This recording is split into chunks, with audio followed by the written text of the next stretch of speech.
Well, good afternoon in the East, good morning in the West, and good evening in Asia, where I see we have somebody joining where it's 3 in the morning.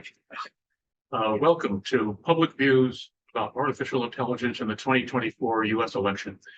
This roundtable is part of a series of forums on artificial intelligence and this year's elections here in the U.S. and in other countries. We're presenting at both national political conventions here in the U.S., here at the USC Washington, D.C. Center, and overseas in Africa, Asia, Europe, and starting this winter, Australia. This program is on the record and is being recorded. Our next public program here will be our monthly Africa-US Forum, Monday morning at 9 a.m. Eastern Time. And the topic is going to be choices ahead for South Africa's new government of national unity. Now to today's forum, and our guest Lee Rainie, longtime head of Pew Research on digital technology and the internet, longtime friend of these USC forums, and now he is at Elon University. You all have his bio, and we'll put the bio into chat for those of you joining online. So welcome, Lee. The floor is yours. Thank you so much. Whenever I think about presenting to a crowd that's at the Annenberg School and friends of the Annenberg School, first I think of him because he's been so helpful to me in my work over the years. And it's like presenting to the 1927 New York Yankees. I mean, we talk about giants in the field of communications. You guys have sort of cornered the market, and I'm so appreciative to Adam, and I'm so grateful to be here. Why don't we put my slides up, and I'll talk to you about the work we've done at Pew. We started our research in the year 2000. We survived Y2K and kept in business, and have documented sort of 4 different revolutions in technology that have occurred since then. So in a way, we're the luckiest social scientists who ever walked the planet, because so much has changed in our field since we began doing this work. And I've continued it on at Elon in a couple of ways, but the 4 revolutions were the sort of advent of the internet, and coincidentally then right after that, the arrival of home broadband, which changed people's lives in terms of the way they accessed information, particularly the volume of information that they could collect. The second revolution was the mobile connectivity revolution, starting with cell phones and then smartphones coming close on their heels, which put all of this communication power in their pocket. It became a body part to them, and an extra brain lobe in some respects, and it changed the way that people thought about both the velocity and the intimacy of information. The third revolution was right on the heels of that, the social media revolution. And it's maybe hard to remember that in 2008, 9, 10, 11, when the big social media companies, we used to call them social network systems, social networking sites, when they came to being, that the excitement paralleled the early days of the internet, where they were going to democratize information. They were going to throw down all the restraints that gatekeepers of information had artificially created for people, that people could tell their own stories, create their own versions of life, could find each other in new and interesting ways. But then we also documented the tech lash. You can click on this. Good, thanks. We documented the tech lash that particularly arrived around the start of the Tea Party, and then the 2015-16 election, and all the adventurous stuff that came after that. And this work that I am now doing at Elon is continuing into the 4th revolution, the artificial intelligence revolution, which is going to change the way that people think about technologies and their social purposes, as well as economic and political purposes and things like that. So what I'm going to talk about today is a new survey that we did this spring about public attitudes about the future. But to be a little bit more clear about the sort of benchmarks and hallmarks of the way the technology has rolled through political processes, I thought I'd do a little trip down memory lane of how the digital technology in particular played out in people's lives. So in 1994, the first political websites came into being just after the Mosaic browser and Netscape came into being. There was an off-year election, so they were small and few and far between, and the people who did them either were desperate because they didn't have any other way to promote themselves, or they were really innovative and first movers and things like that. The bigger moment was the 1996 election when the national campaigns had started their own websites, and the most famous incident of that election was that Bob Dole in the national debate with Bill Clinton misnamed his website. So he's doing it for fundraising purposes, but he couldn't get the name of his website right, and it was sort of a howler of a moment in that election. In 98, the off-year election, Jesse Ventura, came out of nowhere in Minnesota and won the governor's race, in part because of his very creative, innovative, and sort of desperate use of email just to build his community and to engage with his followers in that state. 2000 was the year that people started thinking that it's okay to spend my money online. It was before the dot-com bubble burst. In politics, the great moment was when John McCain proved after his better than expected showing in both Iowa, but more importantly, New Hampshire, he broke fundraising records, particularly online, after his successful showings there, even though he didn't end up beating George W. Bush for the nomination.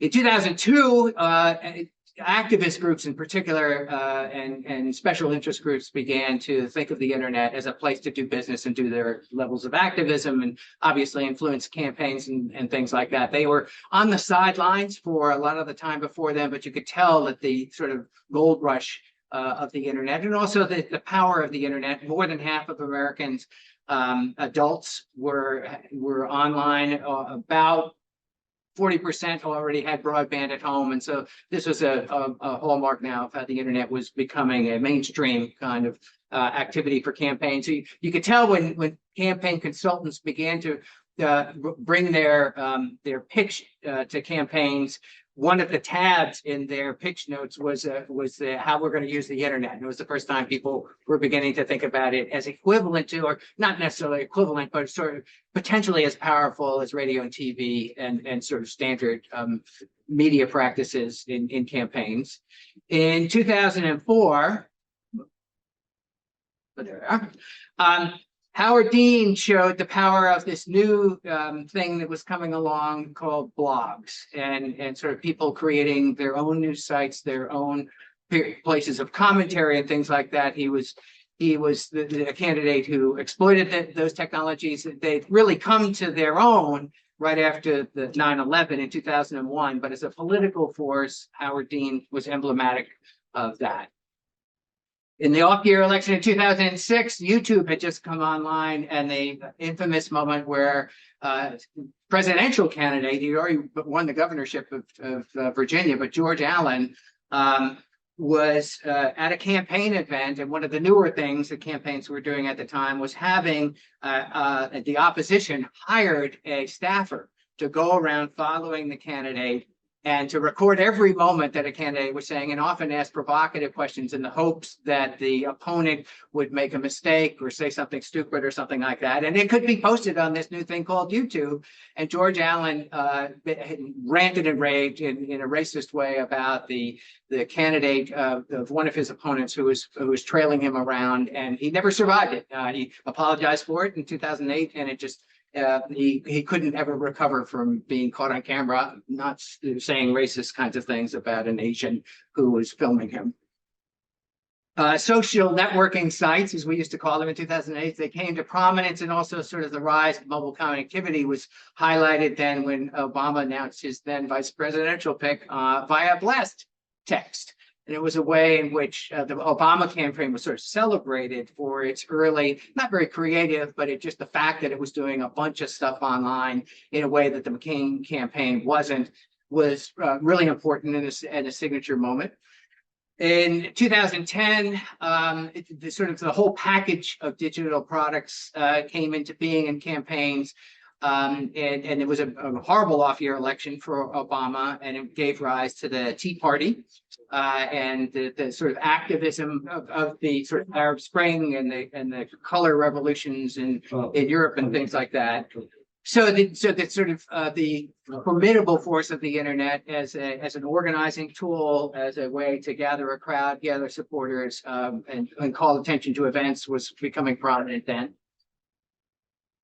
In 2012, the Obama campaign was particularly aggressive about data analytics and was celebrated for it. As you might remember, this was all, micro-targeting was thought to be a sophisticated thing. The Obama folks were going after it in a big way. I don't remember, maybe some of the folks in the audience can remember that there was pushback against it, but it wasn't big.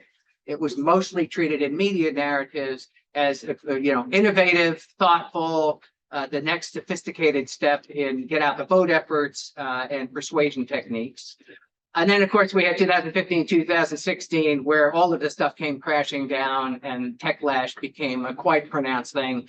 The information wars themselves, everybody trying to capture the narrative on hashtags that they arose and campaign events that they arose, misinformation. If you go back to Google Trends and stuff, that was the year that the spike in the use of the term misinformation was super pronounced. It was a hockey stick growth of that. It was a year we later learned that Cambridge Analytica was working with the Trump campaign to identify voters and target them in particular ways. And the particularly insidious part of that was that the campaign data was combined with a psychological profile data where that firm had profiled millions upon millions of Americans. And everybody was sort of off to the races with that, and foreign actors began to sort of target the U.S. election and social media in particular. The thing that was always striking to me about Cambridge Analytica was that it was the first time when we began to hear, as we were doing research, that sort of privacy issues of the most benign kind began to weigh on people's imaginations. It was sort of the breadcrumbs they were leaving online hadn't mattered to them up until then. And when we did privacy research at the time, we kept hearing, well, I don't have anything to hide. And I don't have, what can be used against me kind of thing. And the fact that even the most incidental like and comments and use of emojis became real true signals about people's preferences and their social networks and ways that they could be persuaded to do things. And then 2018 was a year. We did skip 2018 because everybody was still freaking out about the 2016 things. Machine learning sort of came into its own again on the analytics side, much more on the sort of public-facing AI side, but obviously the social media companies were beginning to aggressively use AI systems for content moderation, and that sort of drew some of the extra backlash on free speech issues. So there's this march over these years of, first of all, enthusiasm to wariness, the march towards this is all going to work out great, and this is mobilizing and changing politics in wonderful ways, to this is ruining our politics and the information ecosystem that surrounds it. So that's why you get up to this year where everything sort of amped up in dramatic ways because of artificial intelligence and the November 30th release of ChatGPT by OpenAI.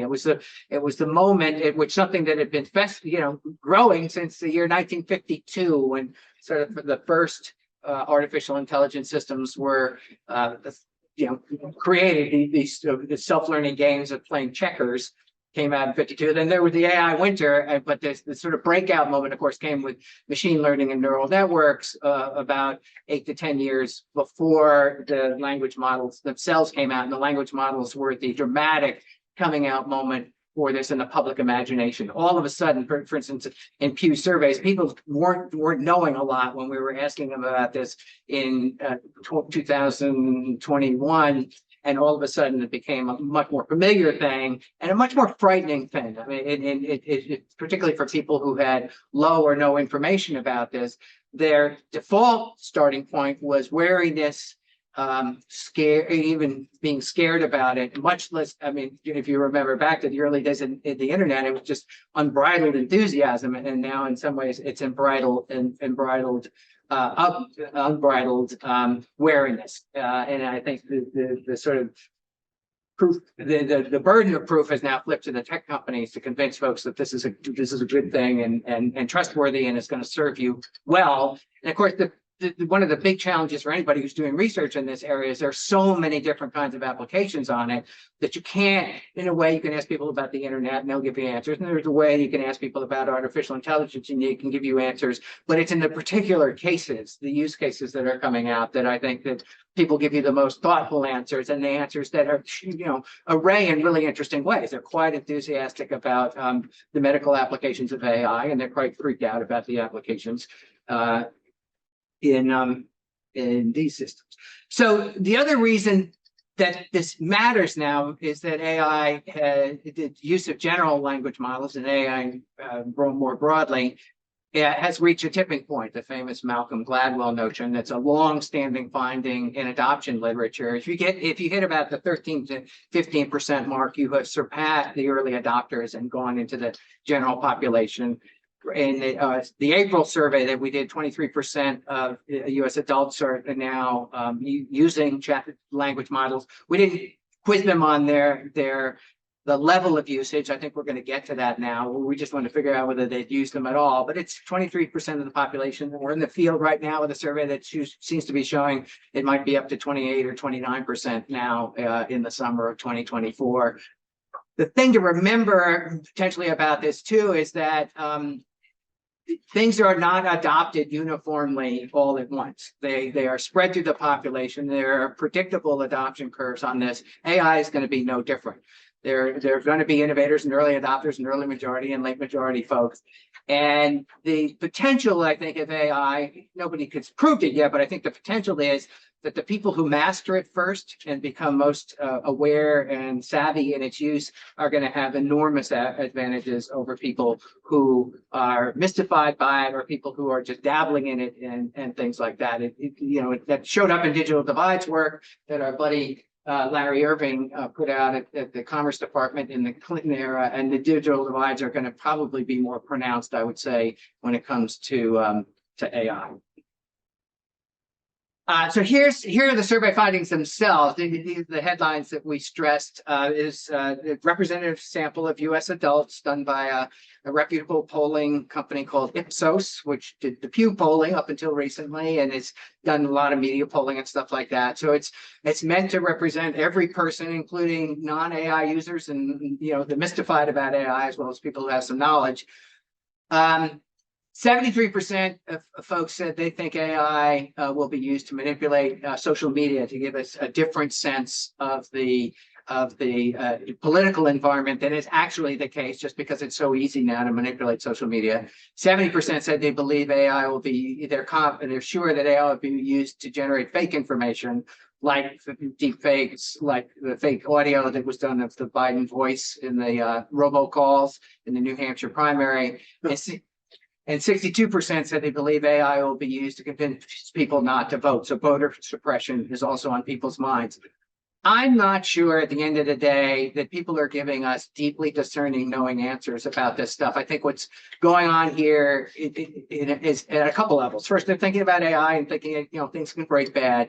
The other thing is just they're so anxious about the state of American politics that anything that seems like it's going to, shape the environment or play into the environment can't be good, no matter what AI actually does in this world. So I think some of that's showing up here. And again, sort of the techlash part of it is a companion to that, just sort of thinking any change in the media and civic information ecosystem can't be good in an environment that's so polluted now, so toxically polarized now, and it's just going to get worse, basically, is what they're kind of telling us. So the way we get the 78% number at the top of this slide is people who have said that they were quite confident one of those three things was going to, at least one of those three things was going to happen. And about half of Americans say all three are going to happen. So this is the dark side of AI. And we asked a more general question. If you think about the upcoming election, how do you think that the use of AI will help or hurt the election process? Only 5% said it will help. 39% said it will hurt. So 8-to-1 margin there. About a fifth said it won't have any impact, and a lot of people are not sure. They're sort of mystified by what it is, or not certain even of the term itself. And so, as we're going through these questions, we asked not sure in every answer option, and we often got a big chunk of people just saying, "I have no idea." Then we asked people a question about their own confidence in their ability to detect whether any of these kinds of media have been digitally altered or not. And as you can see that, less than, a majority are not confident in most cases, and of their own ability. So they're already thinking that this stuff is so clever. They've, in some cases, been exposed to the Jordan Peele video kind of stuff and the fake Obama stuff, much less some of the things that are coming out in this campaign. They're thinking, and CGI in movies, computer generated images just kind of look real. And so I think they're telling us here that they're not sure that they can detect what's going on or not, and they're damn sure that the other Americans can't detect it. So one of the standard, long-standing, as long as there's been polling, it's been well documented that people are much more confident in their own abilities than others' abilities. There's an optimism gap there that people, and it shows up in other kinds of episodes where people like the teachers in their lone local school, but they think the school system is broken. They like their own doctors, but they think the medical system is broken. They hate Congress, but they like their local congressperson and things like that. So this is part of this "I'm okay, everybody else is screwed, everybody else is stupid" dynamic that's playing out here.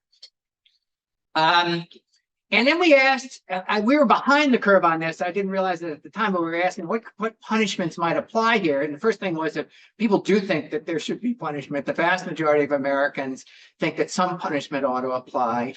About half said prevent any politician who has abused, digitally altered photos, videos, and audio ought to be thrown out of office or kicked out of the campaign.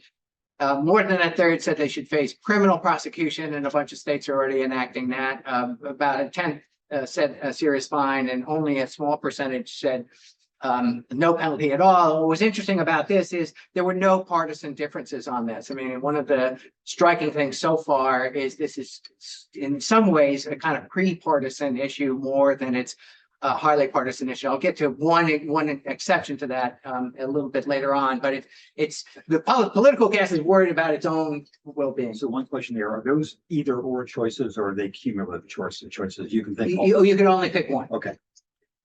Yeah, in those choices, yeah, you couldn't pick all of the above. You could only pick one of them. And so, in part because politicians know that this is potentially an existential threat to themselves, they're actually relatively aggressively moving towards either criminalizing or making substantial penalties against the use of deepfakes in states. They all want disclosure. They all want candidates to put labels on it, just like they put labels now on I endorse this message, even if it's coming from somebody else. 20 states have already enacted laws, and this is part of a larger trend towards thinking about deepfakes, where 14 states have banned deepfake pornography. And one state, the state of Tennessee, birthplace of Elvis Presley, has enacted a law where you banning social media, banning anybody from using fake images of real people. And it's called the Elvis Law. And the acronym for it is the Elvis Law. And so you can't use Elvis's likeness without paying the estate or whatever. And so we did ask a bias question. Based on what you know, do you think the answers created by AI systems about politics and public policy issues are fair to or biased against the views? We asked about we asked by gender, by race and ethnicity, and we also asked by partisanship. The overall readings here was that Republicans are worried about, the general public is more worried about bias against Republicans than not. It's sort of logical because some of the sort of jailbreak kind of stuff and some of the stress testing of language models has has shown AI systems to sort of, be not, challenge conservative ideas or to give more liberal answers or liberal results than others. But was the partisan breaks on this are particularly striking.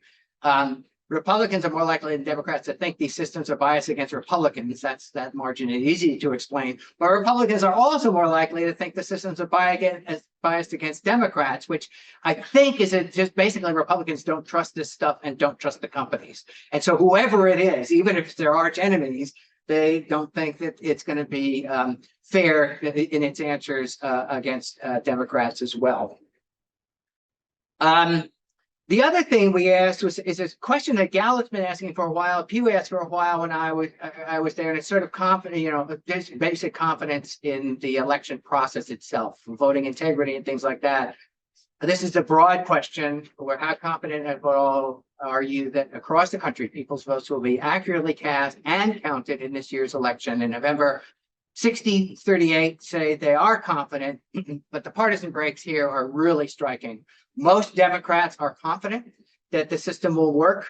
Most Republicans are not confident that the system will work. And these are robust findings. These are not just new to 2024 and the AI era. These are findings that started emerging in the 90s and 2000s.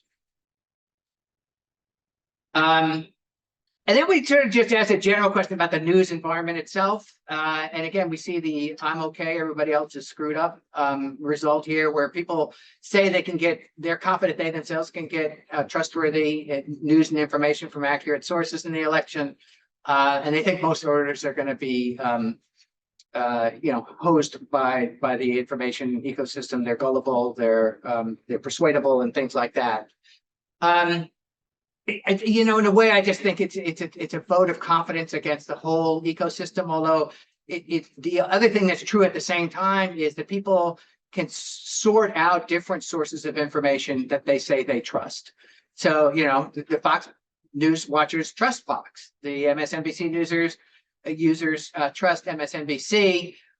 What's been striking in the newer era is that even for news organizations that would proudly proclaim themselves nonpartisan, the audiences have separated. NPR has a very liberal audience.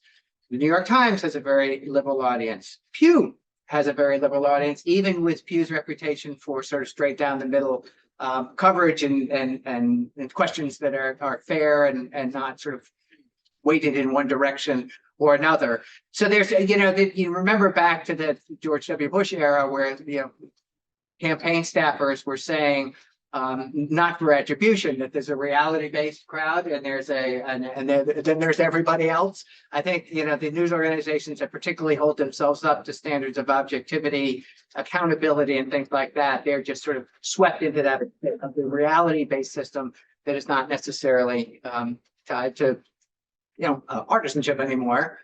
And then we just got these general reads on the country. The people, again, sort of think the voter registration process allows for interested citizens to register and cast their votes. Vote counting is mostly free and fair.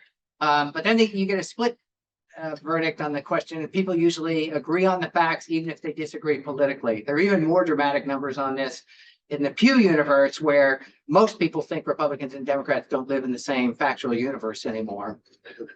And then another vote of distrust in every other citizen is that most people think that foreign voters other voters don't cast informed votes in the election process. So in a way, this is all deeply bound up with larger questions about trust in media, trust in institutions, and social trust. I mean, this is all sort of toxic for people even thinking well of their neighbors. And AI is sort of a scary place in this.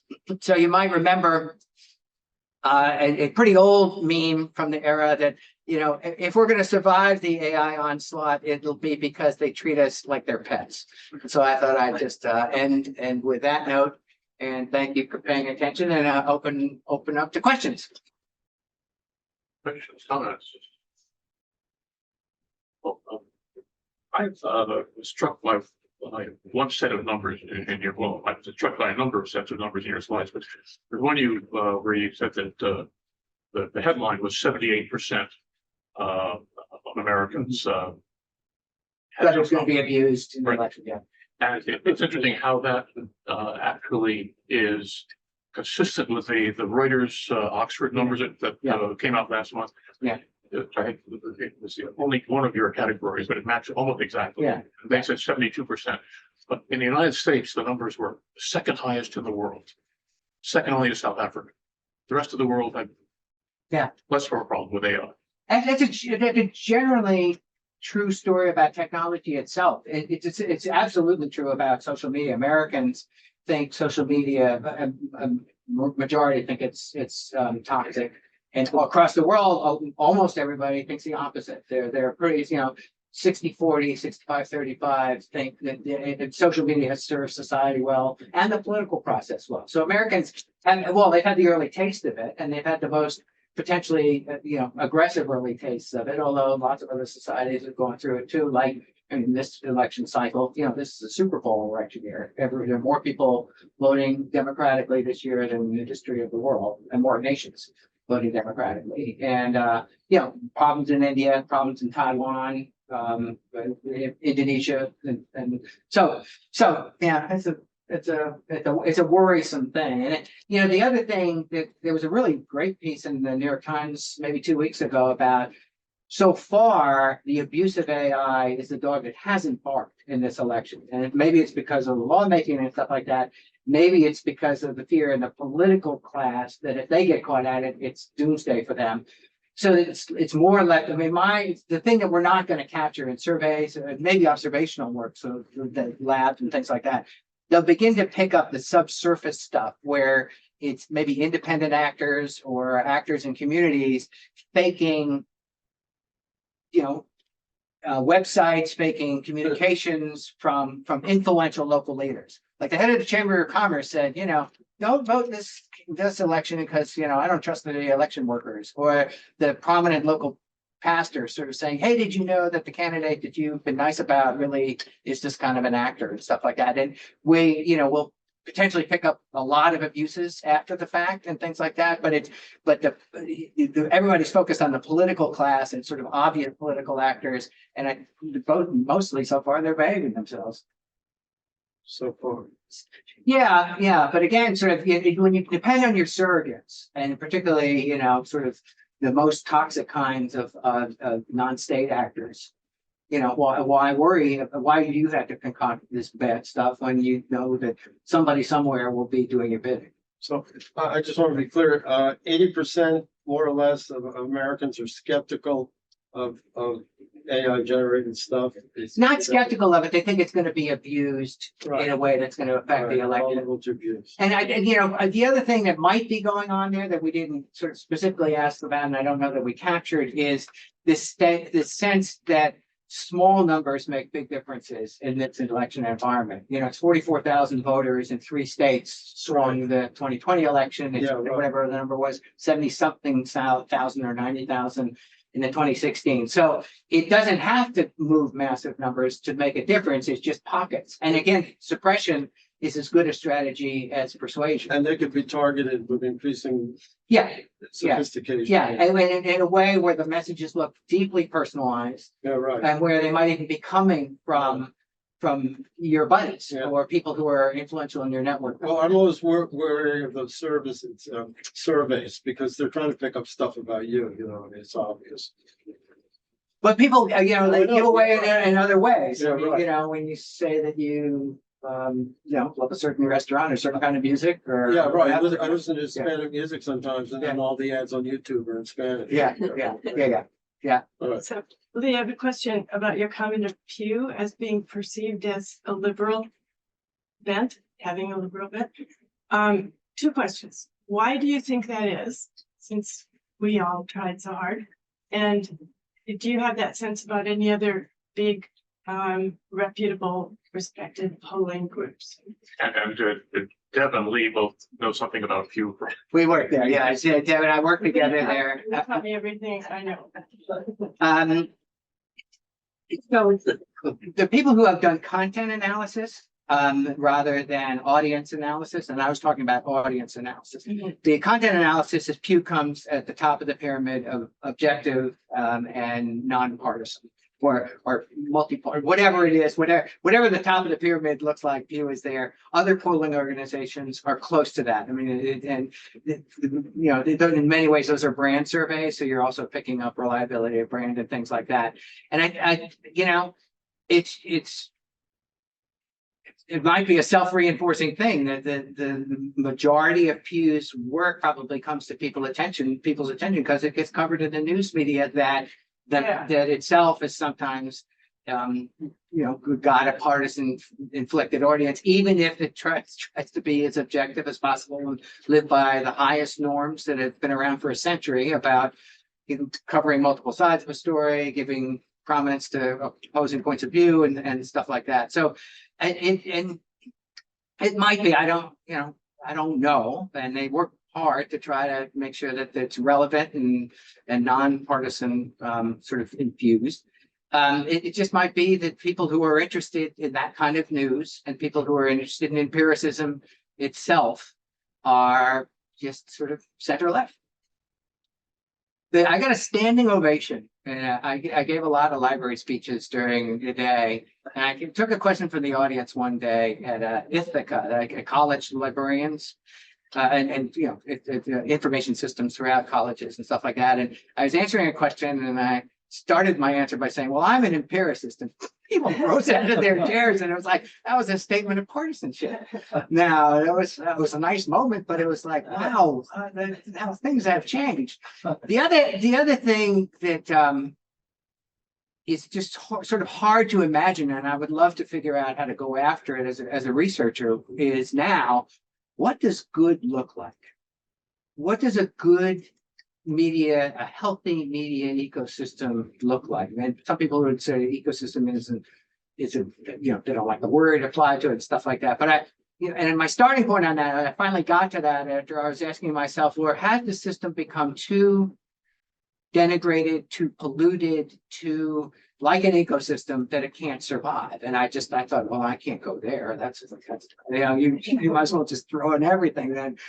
And if you remember history, it took about 150 years to get the scientific revolution after the remnants or the beginning parts of it after the movable printing press came into being. And the big early beneficiaries of besides the Bible of Gutenberg's printing press, the practitioners of witchcraft, alchemists, and folklore providers, because for the same reason that those actors are good now. They could find new audiences, they could speak in the vernacular, they got cheap material into people's hands and stuff like that. So 150 years.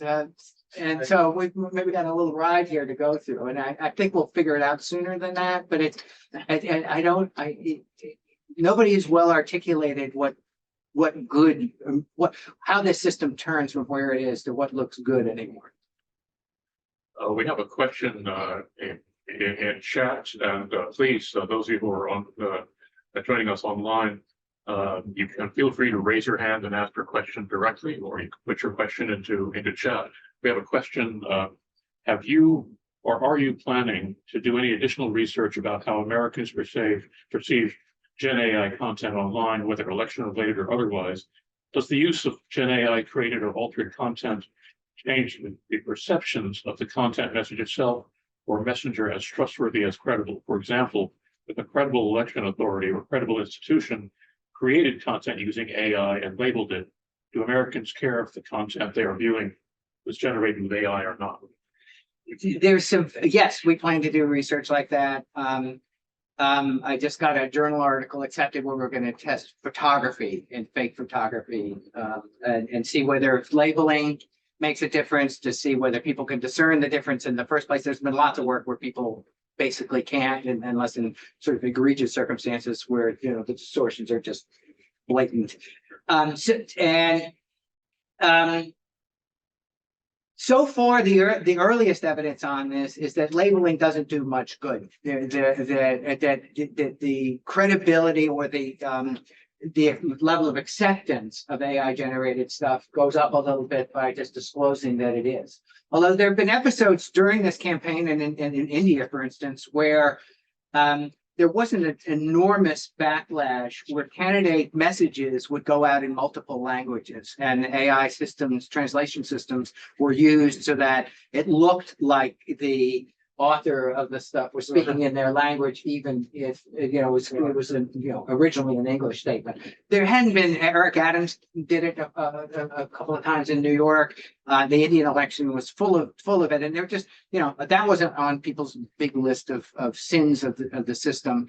And one of the most interesting things to observe during the internet era was how trust got built over time. Upvoting systems were not baked into the early way of ranking systems. It's just like stuff went out there and it was rendered in reverse chronological order or whatever, and so upvoting became an important thing. Hashtags themselves, it soon enough became apparent that there had to be some way of organizing posts on it or keywords in certain ways. So there are ways in which clever people and companies are going to figure out how to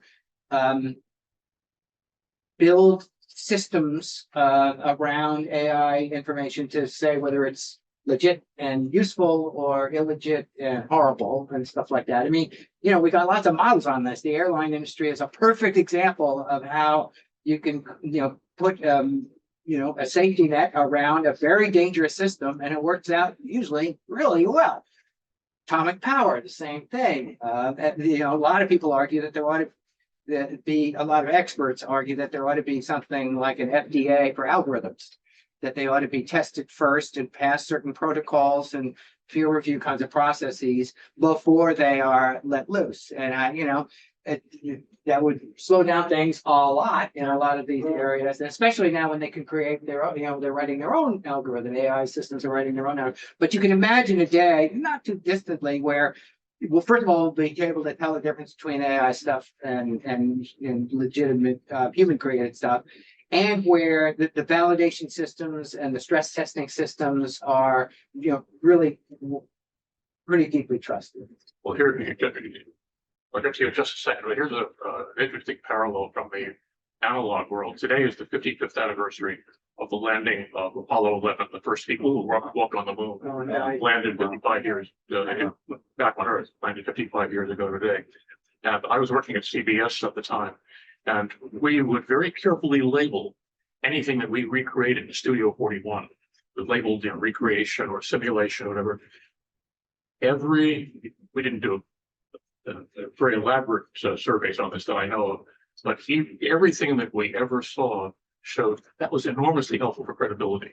That even though it looked really realistic, if you labeled it simulation, but okay, we know that's not. I'm not looking at the actual spacecraft, landing on the. And they're being honest about it. I mean, really, it's as much a judgment about the authors of it as it is the product itself. Yeah. I'm sorry. I have a question about the recent developments you raised. So in the past 2 or 3 days, we have seen the Harris was able to energize online voters or younger voters in a way that Biden hasn't been able to do. And so in the remaining 3 months or so, if the Harris campaign is seeking advice from you, what would you suggest her to capitalize on this new advantage, especially considering that President Trump is also very savvy, very successful at mobilizing voters through online platforms? Well, my full disclosure on that is in 2016, I gave up my wannabe pundit card because I was so wrong so often about the election result that I almost collapsed my own credibility. This is kind of, this is applied generically to all kinds of candidates. First of all, this constant testing and constant iterating and mastering feedback is always the sort of dynamic of these systems. And there'll be ways that experimentation is, you don't want to sort of mess around with baseline stuff about what's right or wrong or which policy is or policy isn't. But the call for this stuff is always to be pushing and then learning, and making new mistakes rather than repeating old mistakes by taking advantage of new insights.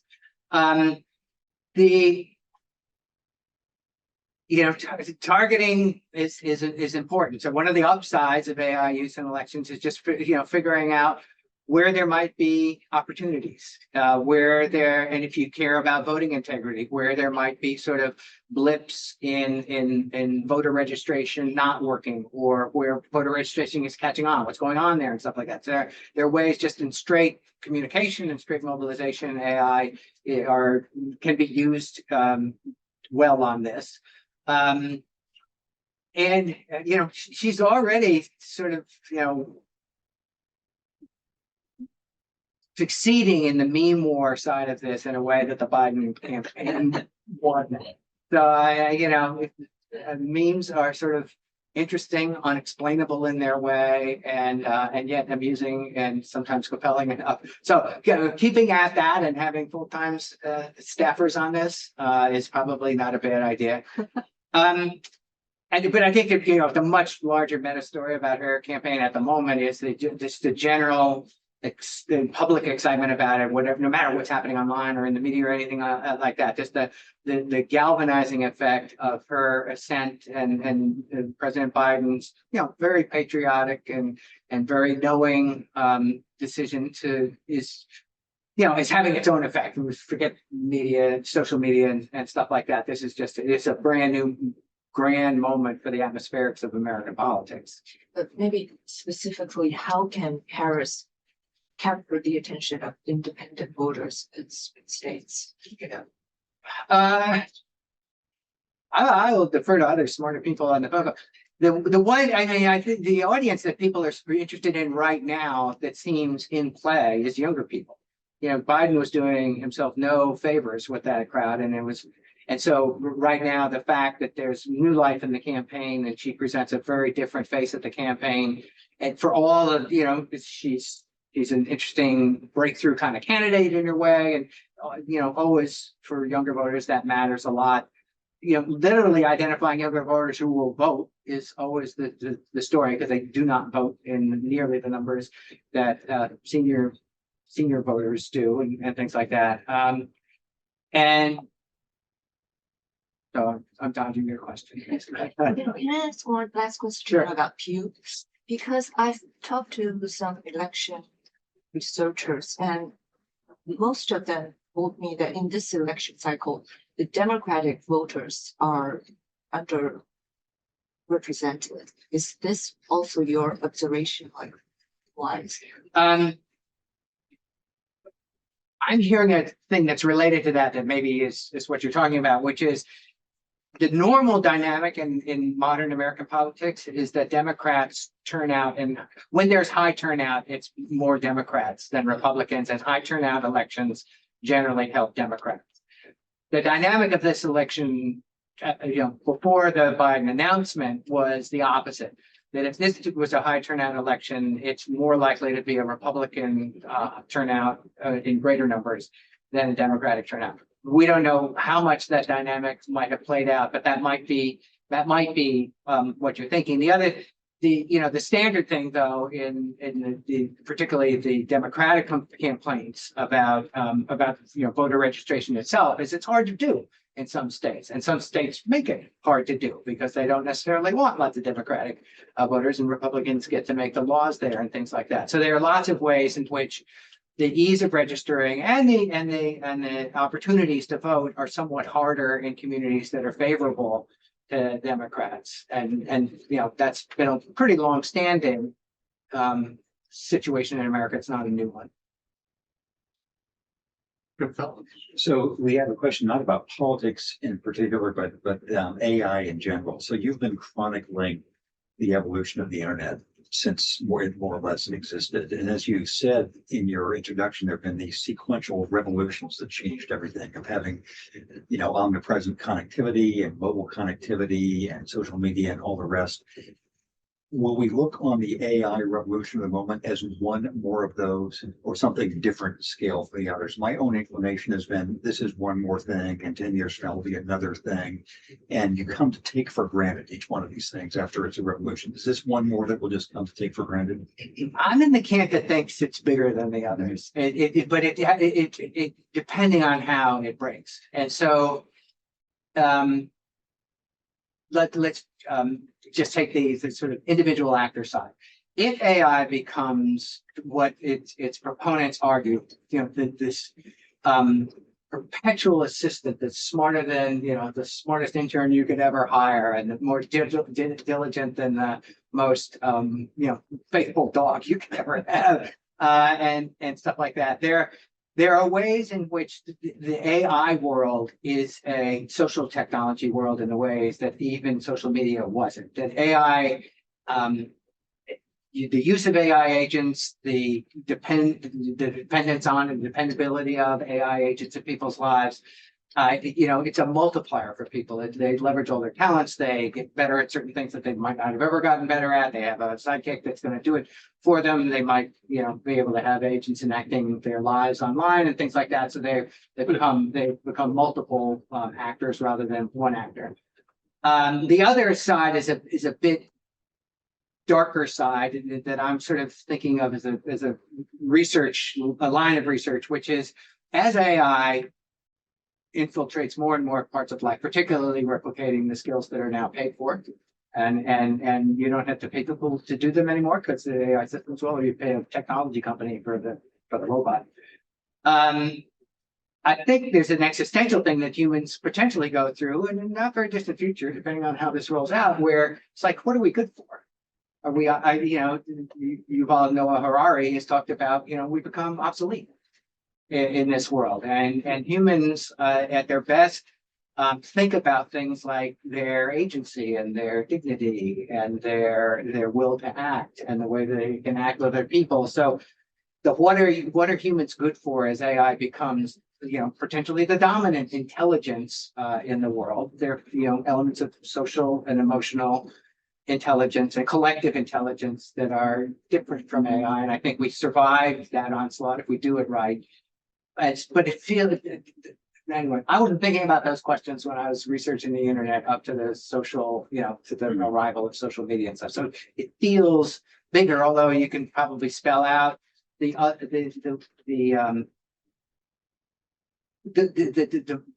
next benchmarking things that'll come down the pike, and it's some of it's going to be in robotics when it starts to do human-like things with its dexterity and its physicalness. That there's a famous and now ongoing series of surveys done by Berkeley where they talk to published AI experts and conference presenters. About 3,000 responded to the last version of the survey, and they said by the year 2036, the AI systems will be able to fold laundry. And by 2040, they'll be able to do the electrical work in a new built house. And so these people who think that plumbers are going to survive the onslaught and stuff like that, maybe not. Maybe you're AI experts and stuff like that, but it's a physical, enactment of technology that's going to be another big through moment. And then in the same breath, the human enhancement side of it. I mean, one of the wonderful things about AI systems, particularly the robotic side, is they're going to help disabled people, do things that they haven't been able to do. And they will enhance the capacities that people have in ways that are just almost unimaginable. But the minute you and Americans are very cool with that. When you ask them about stuff that will help people who are potentially suffering now, they're all in. They want AI deployed as fast as possible. But the minute it becomes enhancements beyond the norm, It means your job. it means your job. It means doping. It means, designer babies. It means everything that's really scary stuff about this. And so we should make a long-term bet on that. I also think you can. We don't think about electricity or electric motors. Motor is a lot of this, it's cooling it. Yeah. But John Paul. Well, I was just gonna say, I also think it's helpful to think about the sort of the waves of AI. Like AI has been around for decades and it went through a couple of winters. But then we hit like machine learning, and that was kind of the big like deep learning kind of stuff. It's a big deal. I think the second wave we've hit is now large language models, and that's been like a big deal. I don't know what the third thing is going to be. It's already been published, I'm sure, and it will pick up over the next couple of years. But you might be right that it's now going into the physical domain, or it's going into autonomy, or something like that. What I find helpful on my side as sort of a computer scientist is that AI is accelerating at a rate that microarchitectures never have. Like we think of Moore's law, and like transistor density, whatever, doubles every 18 to 24 months. The size of these machine learning architectures are doubling every 3 months, and you don't want to draw a straight line between size and capability necessarily, but you do see a trend. Like things get bigger, they get more powerful, and it will be very interesting to see what the role we talk about reining in or guardrails around AI and things like that. But I have not seen anybody with an idea around guardrails for AI that doesn't then stifle the innovation. Yeah. And one other exciting benchmark or hallmark to think about coming through it. These are language models, which essentially are information models, and feeding genomic information into it, and feeding cosmological information into it, and feeding animal sounds into it. All of a sudden, these models will speak genetics, or will speak math, or will speak astrophysics, and it will speak whale and dolphin, and so those will feel like big steps forward. Yeah, and I think we're going to start to hit more emphasis on things like explainability and trust, and what it means to trust an AI system. Right now, there are these big black boxes, and you put input in and output comes out, and how to get from input to output, we don't really know. Yeah. And so I think there's going to be a big push in that direction. And it all gets normalized. I mean, I think to your point, the stuff that's going to seem freaky, unreal now, it's going to be what people have grown into in the next decade. Could I get one tiny data point? Augmentation. Years ago, I did some big piece for the Atlantic where we surveyed a bunch of technology experts on the greatest breakthroughs since the wheel, and they had like ranking of 100. Number one was the printing press. Number two was electricity, and number three was glasses, because it made like half the population suddenly their IQ doubled. And you take glasses for granted now. Yeah. Well, we try to be mindful of everyone's time, particularly thank you, Dr. Lim, for joining us at 3 a.m. Now it's 4 a.m. So we want to bring this to a close. I'll just add one little anecdote. When you were showing your first slide, Adam Russell was sending from ISI East, the director of artificial intelligence research, and just sent a message which disappeared. Let's see if I can bring it up online. But even as you were showing that first slide about early internet, 1992, 1996. In 1996, the Freedom Forum published a book called Campaign 96. And I wrote a third of that book. It was on the use of the internet that year. And the New York Times, CBS News, there was a site called Politics Now, which I think was partly the Washington Post. They were just beginning to have the first serious coverage of presidential politics on the internet. And consistently across all the websites, New York Times, Washington Post, CBS News, the most popular thing on the website was games and puzzles. And so what do we have now? The New York Times, Wordle. So everything old is new again, except perhaps it's changing doubling every 3 months, or there's some things we can't begin to imagine. Well, please join me in thanking our speaker, Rainie.